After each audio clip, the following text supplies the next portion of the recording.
Olá, a gente começa agora mais uma edição do Papo com o Editor. Eu sou Luci Ribeiro, editora do Broadcast aqui em Brasília. Estou acompanhada do repórter Gabriel Mastro. E o nosso convidado de hoje é Renan Santos, empresário, ativista social, foi fundador do Movimento Brasil Livre, o MBL, hoje presidente do Partido Missão, tem 42 anos, vai estrear nas urnas já como pré-candidato à presidência da República. Seja muito bem-vindo, Renan Santos. Muito bem, muito obrigado. Fico muito feliz e vamos trocar ideia. Vai ser legal. Vamos lá. A primeira pergunta é o seguinte: o senhor saiu do MBL, né, aquele movimento que ficou bastante conhecido pelos protestos de ruas ali antes do impeachment da então presidente Dilma Rousseff do PT. E agora o senhor quer ser presidente. O que levou o senhor a tomar essa decisão, né, de disputar a presidência do Brasil? Ah, a gente tá lá, a gente tem uma imaginação de um país diferente que desde o início do MBL sempre teve presente na nossa cabeça. E minha função no grupo sempre foi um pouco diferente da dos porta-vozes mais famosos. Por exemplo, quem acho que é a pessoa que sempre foi mais conhecida.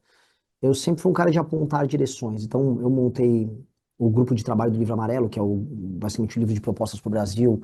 Eu trabalhei na construção do partido, né? Quem coordenou a montagem do partido político, a missão, fui eu. Então, eu sempre tive um papel de liderança e um papel de imaginação. E quando eu escrevi com o nosso time o Livro Amarelo, eu comecei a entregar para as pessoas o que seria esse desenho desse Brasil novo que a gente gostaria de construir. Então, como assim, eu entrego uma imaginação e ao mesmo tempo eu sou líder, é natural que seja uma liderança para concorrer num mandato presidencial. Eu não imaginava que seria tão rápido, não imaginava que as pessoas quisessem que fosse eu, é, mas eu sempre quis. Naturalmente, quem trabalha com política e que é idealista sempre deseja mudar o próprio país e fazer algo que transforme o seu país uma grande nação. Então, acho que era um caminho natural. Renan, pré-candidato, prazer falar contigo. Gabriel Máximo, aqui de Brasília.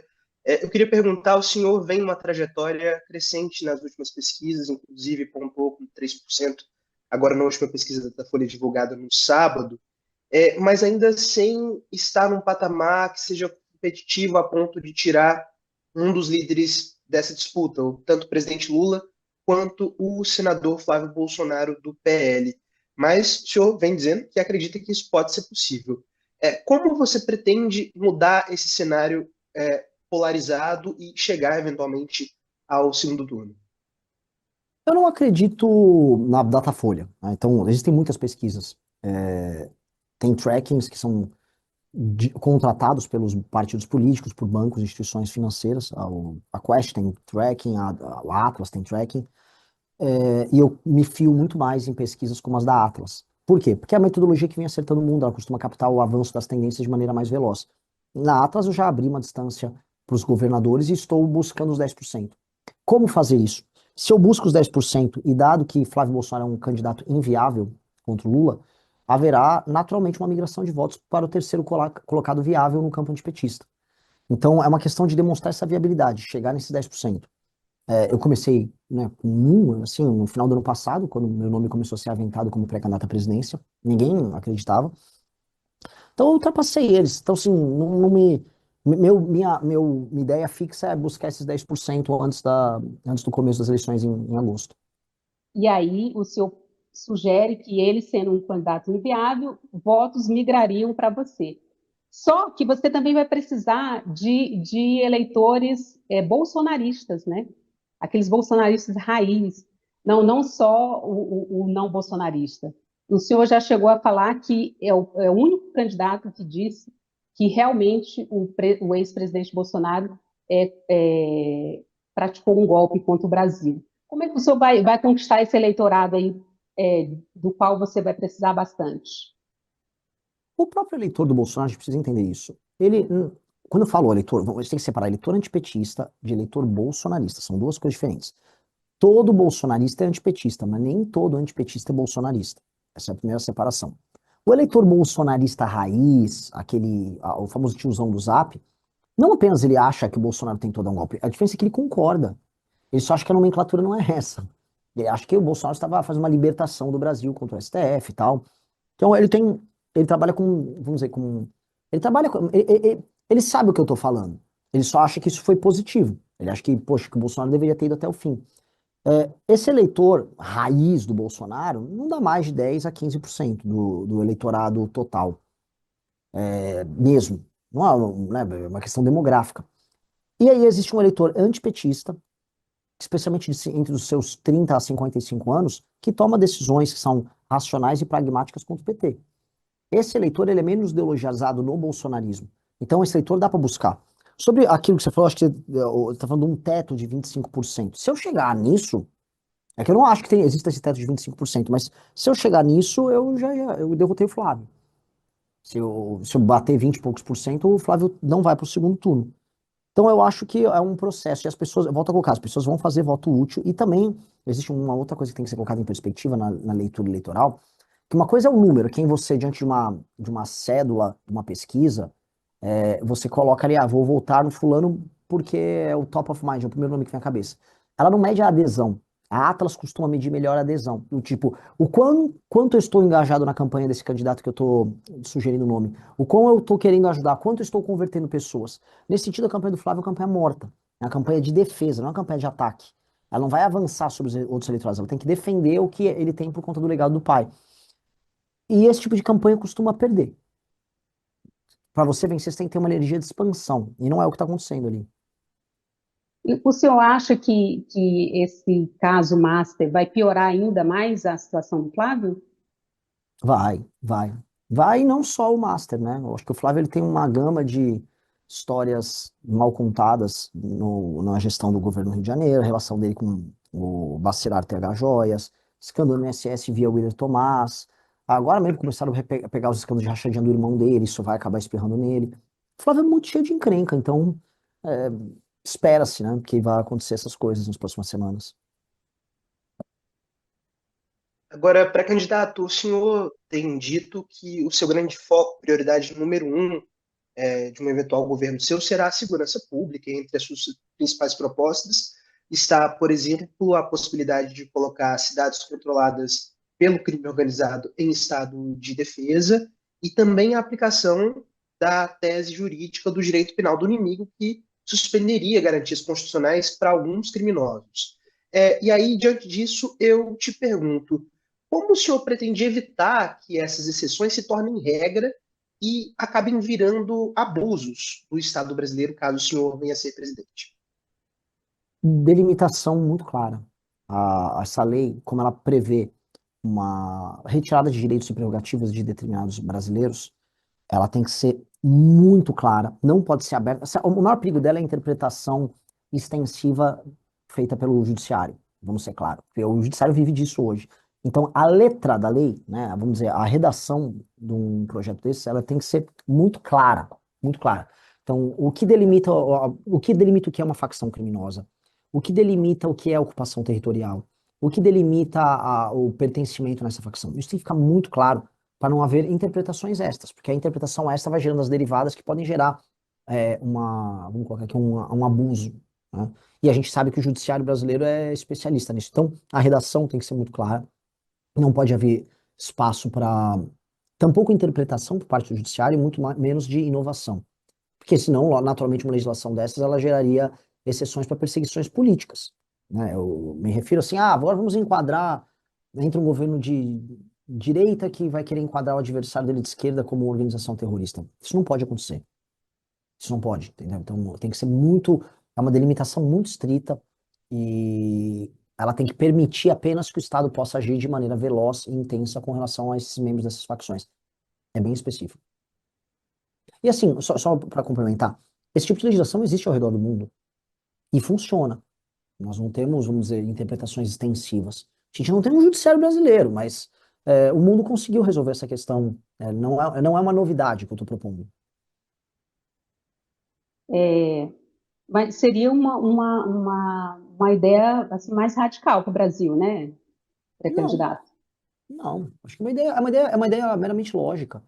Olha, se você faz parte de uma organização política, político-terrorista, são essas facções, que vivem através do crime e de atos de violência recorrentes, e cujo pertencimento a essa facção é o seu modo de vida, portanto, cometer crimes contra o Estado brasileiro, negando a lei brasileira permanentemente, inclusive ocupando o território, é sua atividade, veja, o Estado vai ter que combater eles a contento. É como se fosse um invasor estrangeiro. Para a gente entender, o PCC é que eles falam português. Mudem o nome do Comando Vermelho para Red Commando. Aí seria uma entidade anômala gringa instalada no Brasil. O Estado brasileiro ia declarar guerra a ela. Né? E nem é estado de defesa, que ele está em estado de sítio e ia botar as forças armadas e as forças policiais para destruir eles. A gente está reconhecendo que eles são essa entidade anômala. Eles mesmos se reconhecem assim. Então, quando há uma ocupação territorial, há uma tomada de legitimidade daquele território por parte deles, que tem um reconhecimento hoje tácito por parte do Estado. Os serviços públicos não chegam a contento nesses lugares. Então, isso pressupõe do Estado que não vai poder tratar uma pessoa que faz isso como um ladrão comum. Vamos supor, um ladrão invadiu a tua casa. É um ladrão. Invadiu a tua casa, a mão armada e roubou um negócio. Ele não é um faccionado. Ele tem que ser muito punido. A meu ver, se ele apontar uma pra você, né, ele deveria dessa para uma melhor. Dito isso, o membro da facção é diferente. Esse cara tem que ter direito de defesa. O ladrão que invadiu a tua casa ou invadiu a minha casa. O membro da facção que está ocupando o território, que está fazendo parte de uma estrutura hoje multibilionária que gera terror para as pessoas, este cara, não, assim, ele perde a presunção de inocência, ele não tem direito à progressão de pena, o crime é inafiançável, o Estado pode ser muito veloz, né, na hora de identificar ele, se está identificado que ele é membro dessa facção, de maneira inequívoca, e aí ele andou numa cidade como São Paulo, que tem um Smart Sampa, foi reconhecido o rosto dele, a polícia pega ele na hora, leva pro presídio. É um regime especial para alguém que está numa situação especial. Isso não é radical, em nenhum termo. Pré-candidato, agora vamos falar um pouquinho de economia. O senhor tem defendido que, se eleito, né, pretende fazer uma série de reformas. Uma delas é a reforma da Previdência. E qual modelo o senhor adotaria, caso fosse eleito? É uma reforma paramétrica. O que eu quero dizer de reforma paramétrica? São sobre os parâmetros que hoje não estão corretos, que envolvem privilégios para o funcionalismo e algumas diferenças de idade para alguns casos especiais. É basicamente isso, é resolver os parâmetros. E estabelecer um gatilho baseado no IBGE para o aumento da idade da aposentadoria. Então, se a idade de sobrevida do brasileiro aumenta-se automaticamente sem precisar fazer uma reforma. É isso. Resolver os parâmetros, porque a última reforma ela foi tão eivada de exceções que ela não foi suficiente, nem de longe. Então, nós precisamos resolver isso. A reforma é um modelo paramétrico. E isso envolveria parâmetros de idade, mas também de serviço público, de serviço privado, como que seria? Com certeza do serviço público. O serviço público é o maior beneficiado nas exceções. De longe. Pré-candidato, o senhor também defende uma redução da carga tributária. E aí, diante disso, eu lhe questiono se o senhor é favorável à manutenção do imposto sobre valor agregado, como foi aprovado na reforma tributária de 2023, ou o senhor pretende alterar esse modelo?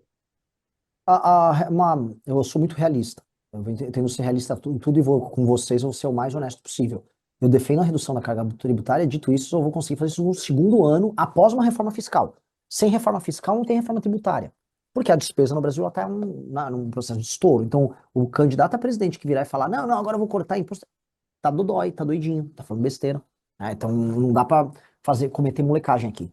Temos que mexer nas alíquotas, mas pós-reformas fiscais, que eu quero fazer já na transição, na nossa agenda de reforma fiscal. Do ponto de vista da reforma atual, a que passou, os parâmetros dela geraram muitas insatisfações em muitos setores. Eu gosto do modelo, eu acho o modelo bom, não acho o modelo do IVA ruim. Acho que o fim das competições entre os estados é bom. A ideia de diminuir todo o trabalho tributário que haverá para você conseguir fazer, por exemplo, pagamento dessas DARFs, né? Não sei como é que é o nome que vai ficar, vai se alterar. Isto posto. E outra coisa que vai beneficiar os municípios produtores, né? A cobrança ser no destino. Acho que isso tem um efeito muito positivo, inclusive para Pacto Federativo. Acho que isso vai ser muito legal para resolver problemas de arrecadação para municípios. Isso tem tudo mantido. E aí, alguns benefícios setoriais, e isso tem que sentar e conversar. porque tem muito setor reclamando, né, o setor chorando daqui, outro empurrando dali, e como houve muito lobby no processo como um todo, você vai ter que corrigir os lobbies que foram feitos. Fora as renúncias setoriais, que também geram muita distorção, que é uma das coisas que nossa reforma fiscal tem que mexer, são essas renúncias setoriais. Então, o senhor está dizendo que pretende rever os benefícios fiscais para alguns setores econômicos, né? Com certeza, com Teria certeza. já em mente quais setores? Olha, você tem aí 2 centenas de bilhões de reais, setores industriais, assim, desde setores da nova economia até da velha indústria, você tem benefícios de toda sorte. O mais óbvio, o mais gritante, são os ligados à Zona Franca, né? Só a Honda na Zona Franca de Manaus tem 15 a 16 bilhões de renúncia fiscal ano. Uma empresa com 15 a 16 bilhões. Esse tipo de coisa, né, respeitando vamos dizer, a, um processo de transição, né, um soft landing, tem que fazer um processo de desmame de modelos fracassados. Então a gente vai ter que fazer um processo de desmame, mas que a curva futura não seja na linha de aumento dessas arrecadações, e sim de queda. Né? Então, o que for renúncia fiscal absurda, fraudulenta, tem que ser cortado na hora, e os demais entrar numa curva de queda, começar a fazer transições setoriais. Boa parte daquilo que a gente chamava de indústria automobilística no Brasil vivia através de renúncias, e não funcionou. Saiu agora um mapa dos carros mais consumidos no Brasil. A BYD está dando um baile, né? Chegou agora. Então, claramente, mesmo como modelo, as renúncias não funcionam. A renúncia como modelo econômico tem que ser substituída pelo modelo da competitividade. A gente tem que ter agenda de competitividade. Produzir no Brasil tem que ficar mais barato. Para isso, a energia tem que ser barata, a infraestrutura tem que ser funcional, leis trabalhistas têm que ser previsíveis e mais flexíveis. Se não tiver nada disso, e dinheiro barato, claramente. Se você não tiver nada desses elementos que eu falei, pode dar a renúncia que for, que não vai competir com ninguém. Então, isso faz parte de uma mudança na mentalidade de Estado, que é o que a gente precisa fazer. A gente está fazendo o caminho errado da renúncia fiscal. Se olhar direito, lá desde o período da Sudene, desde quase 80 anos atrás, a gente está batendo na mesma tecla e está errando. Um misto de protecionismo com renúncia. Isso tem que acabar. Definitivamente tem que acabar. Candidato, o senhor me corrija se eu estiver errado, mas assim, a gente tem lido aí vários perfis sobre o senhor e observado, o senhor tem sido enquadrado como um pré-candidato liberal conservador, né? E tem uma crítica muito recorrente que o campo liberal tem uma dificuldade de traduzir as suas propostas em melhora concreta para aquela população mais pobre, né? Os mais vulneráveis. Como o senhor responderia a essa crítica, né? Do campo liberal não olhar mesmo para o setor mais pobre ali? O que o senhor pensa para essa população? Um exemplo bem claro disso, de que essa assunção é errada, é de que os países que mais reduziram a pobreza no mundo nos últimos 100 anos adotaram políticas que a gente pode chamar de liberais, a começar pela China, a começar pela Coreia. Os maiores, a Índia agora, estão dando um choque de capitalismo, um choque de mercado. Havia a China do Mao Tse Tung e depois tem a China do Deng Xiaoping. E agora você tem a China do Xi Jinping. A nova China, a China que está explodindo, é uma China pró-mercado. É uma China que se liberalizou, mesmo tendo um regime ele em si fechado. Como a Coreia do Sul cresceu? Qual foi o modelo da Singapura, que era um favelão? Então, claramente, políticas pró-mercado funcionam. E no Brasil, a melhor política social chama-se Plano Real. Plano Real foi um exemplo de uma política social que mexeu na inflação, ajudou a debelar a fome. Então, eu não acho que essa crítica ela é uma crítica tola que a esquerda que gosta de trabalhar com luta de classes faz, do tipo, eles não estão olhando por vocês. Isso é meio vazio. E aí basta ver que, né, a gente vem adotando um caminho contrário há muito tempo, e o que o Brasil não teve foi aumento da renda per capita. A renda per capita do brasileiro não assim, está estagnada. E se somar também a produtividade do brasileiro, que também ela diminuiu quando comparado com os seus competidores no mundo, mostra que o brasileiro perante o mundo empobreceu e perante a si próprio, perante os seus pares, continua na mesma porcaria. Então, adotar o caminho atual que é o erro. O senhor mexeria no Bolsa Família? Lógico, tem que mexer. Um país, Como? uma região Nordeste que tem 40% dos domicílios no Bolsa Família é claramente um lugar que está doente. Então a gente tem que partir do diagnóstico. Existe um modelo de incentivos na política brasileira em que o político é premiado se ele dá coisa para a população. Eu não estou falando só do presidente, estou falando do deputado, do vereador, estou falando do prefeito. E não aumenta, não tem compromisso com o aumento da atividade econômica e tampouco com a consecução de políticas públicas que melhorem a formação daquele capital humano dessas cidades. Por exemplo, a educação nos lugares mais pobres vai muito mal, saneamento básico vai muito mal, infraestrutura, péssimo, atividade econômica nula. Mas se você der um Bolsa Família e empregar alguém dessa família, dessa pessoa na prefeitura, você vai girando o ciclo, que é o ciclo que a gente está vivendo há muitos anos. E é um ciclo que pode até ter, o PT pode ter criado isso no primeiro mandato do Lula, mas quem turbinou agora foi o Centrão. E o Centrão transformou isso num modo político que é insustentável. Então, nós temos que tirar fraudes do Bolsa Família, assim como do BPC.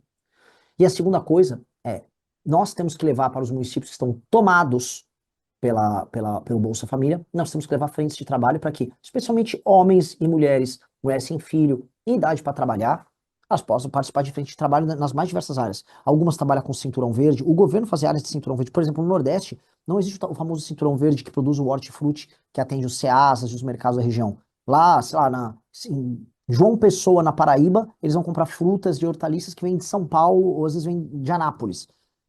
Vamos ter o seu governo, cinturão verde, trabalhando com o cenário, com as prefeituras, obras de recapeamento, obras urbanas, vamos chamar essa população para participar disso.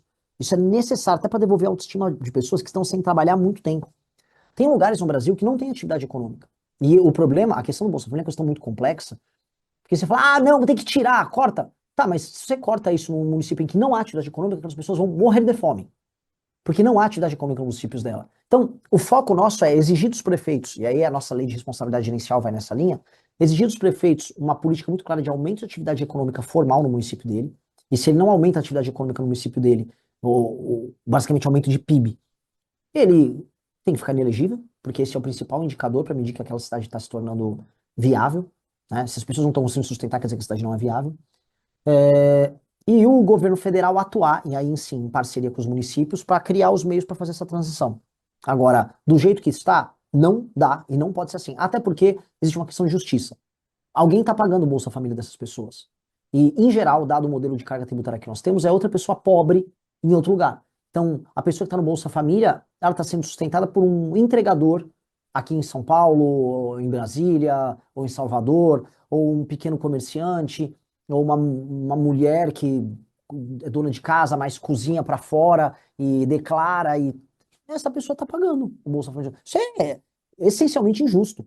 Isso é iminentemente injusto. Então, a gente tem que tirar o peso das costas de quem está trabalhando. Pré-candidato, o senhor já começou a falar um pouco na sua resposta, mas eu queria que o senhor me detalhasse, por favor, esse seu plano de lei de responsabilidade gerencial. Como é que ele vai funcionar na prática? A ideia da lei de responsabilidade gerencial é alterar os mecanismos de incentivo, recompensa e punição na administração pública, especialmente no Poder Executivo.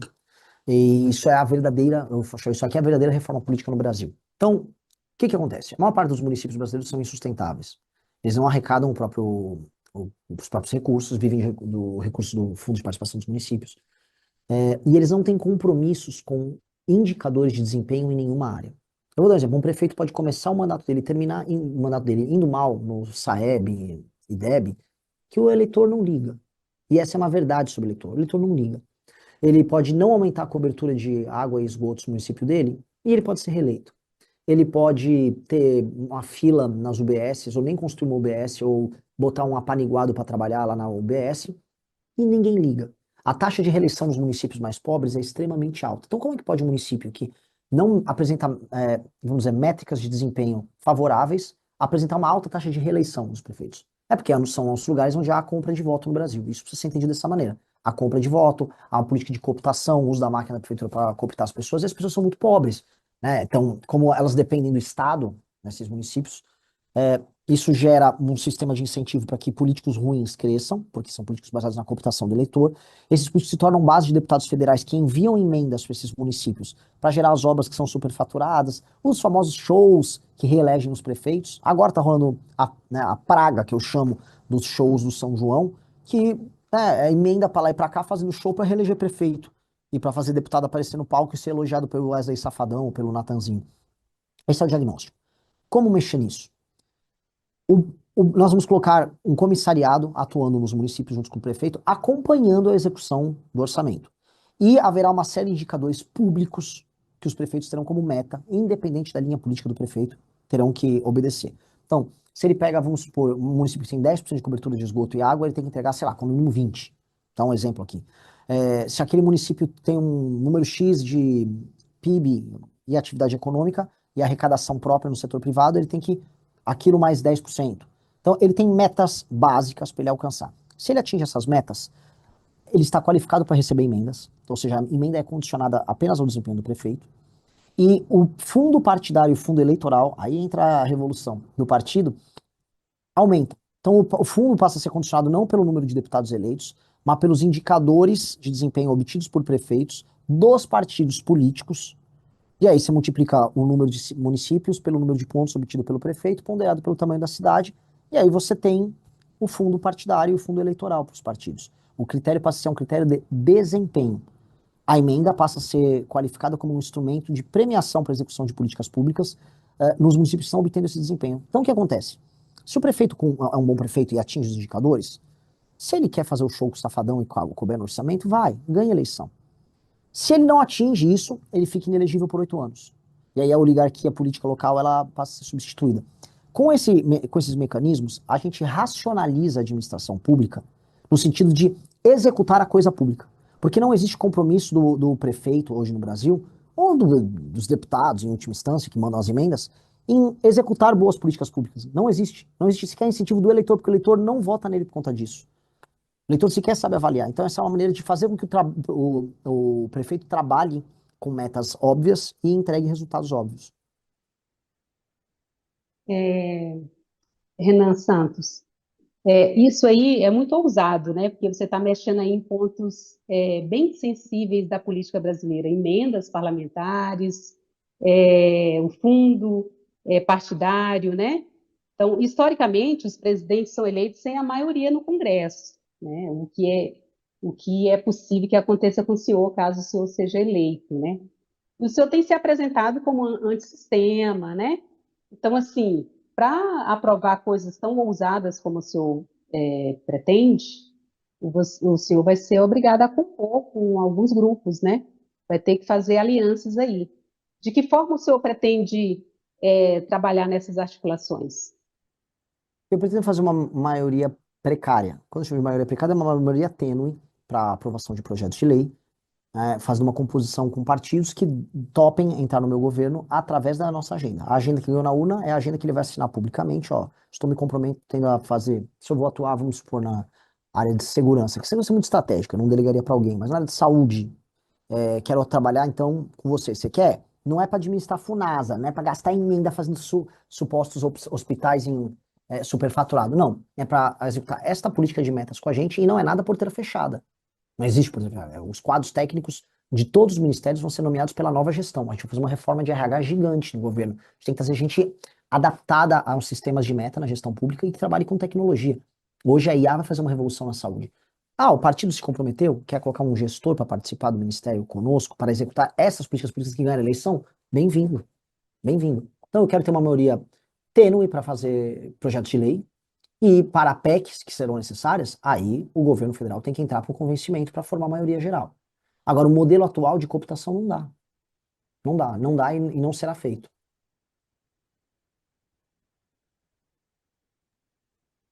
Pré-candidato, uma coisa. No sábado, o deputado Kim Kataguiri foi anunciado como seu futuro ministro de reforma do Estado. Vai funcionar ali como um superministério, como ele mesmo disse, com interlocução com Casa Civil, outras pastas de um eventual futuro governo seu.